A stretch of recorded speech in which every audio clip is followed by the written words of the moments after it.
म चाहिँ अहिले पढिरहेको छु दाइ। मेरो कोर्स पनि चाँडै नै सकिन लागेको छ। त्यसको कोर्स सकिने साथसाथै मेरो ग्रेजुएसन पनि हुन्छ। त्यसको लागि चाहिँ मैले मेरो प्यारेन्ट्स, सिब्लिङ्सहरू ल्याउने सोचमा छु। के त्यसको लागि मैले प्यारेन्ट्सहरू ल्याउन मिल्छ र?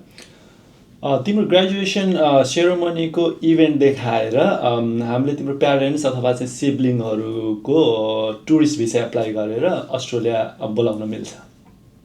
त्यसको लागि चाहिँ मैले के डकुमेन्टेसनहरू तयार गर्नुपर्छ? अब यो टुरिस्ट भिसाको लागि चाहिँ हामीले 3 स्टेप प्रोसेसबाट जानुपर्छ। फर्स्ट स्टेप भनेको हाम्रो प्यारेन्ट्स अथवा सिब्लिङ अस्ट्रेलिया किन आउने भन्दाखेरि अब चाहिँ तिम्रो ग्रेजुएसन छ अथवा चाहिँ तिमीले अस्ट्रेलिया घुमाउँछु भनेर उहाँ अस्ट्रेलिया आउन मिल्यो। सेकेन्ड पार्ट भनेको अस्ट्रेलिया आउँदाखेरि हामी एज अ टुरिस्ट त काम गर्न मिल्दैन। त्यस्तो हुँदाखेरि हामीसँग इनफ फन्ड्स हुन पऱ्यो। हामीले फन्ड्स सो गर्न पऱ्यो। म अस्ट्रेलिया गएर खान बस्न घुम्नका लागि मसँग इनफ फन्ड्स छ भनेर देखाउनु पऱ्यो।